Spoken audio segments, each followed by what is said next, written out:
राजा शुद्रोधन राजकुमार के लिए वैभव विलास के जितने साधन जुटा रहे थे उतने ही वे उनसे विमुख होते जा रहे थे।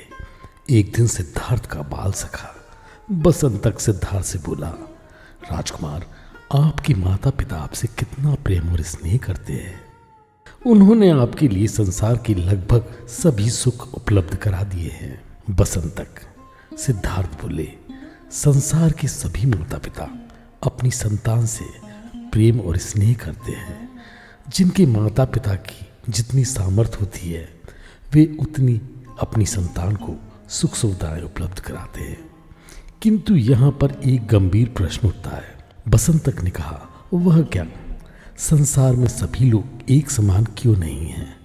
किसी के पास धन की मात्रा इतनी अधिक है कि वह इसे कहाँ खर्च करे समझ नहीं पाता, जबकि दूसरे और किसी के पास इतना भी धन नहीं है कि दो रोटी जुटा सके। संसार में यह न्याय क्यों है बसंतक? बसंतक ने कहा, यह तो विधाता की लीला है। राजकुमार, यह कहकर बसंतक तो मौन हो गया, किंतु राजकुमार सिद्धार्थ गहरी सोच में पड़ गए।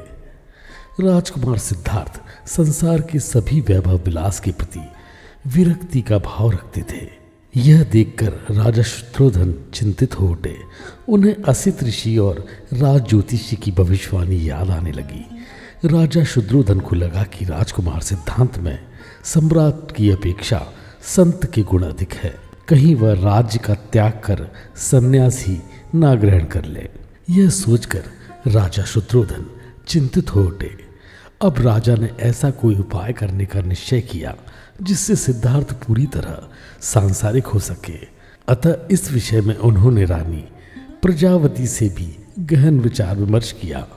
कुछ समय पश्चात रानी प्रजावती बोली, हे महाराज, राजकुमार सिद्धार्थ को सामान्यतः वैभव विलास की कोई भी सामग्री अपनी ओर आकर्षित नहीं कर पाई। अब अंतिम अस्त्र के रूप में केवल एक ही उपाय है।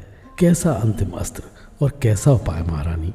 राजा शुद्रोधन उत्सुकता से बोले, अपनी बात पूरी तरह से स्पष्ट करो। रानी ने कहा, अब राजकुमार युवा हो चुके हैं।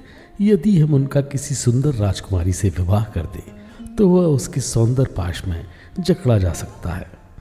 तभी राजा ने कहा, कदाचित आपकी बात ठीक लगती है महारानी। यदि हम राजकुमार का विवाह कर दें तो वह निश्चित ही विवाह बंधन में जकड़ा जा सकेगा। तब शीघ्र ही राजकुमार के विवाह हेतु स्वयंवर का आयोजन कीजिए महाराज। हाँ, अवश्य हम ऐसा ही करेंगे। कहते हुए राजा शुद्रोधन के मुखमंडल पर दृढ़ता के भाव छा गए। जय जिनेंद्र, जय श्री राम। स्वागत है आपका आपके अपने चैनल जीवन है पानी की बूंद में। अभी सब्सक्राइब करें और साथ ही बेल आइकन के बटन को अवश्य दबाएं।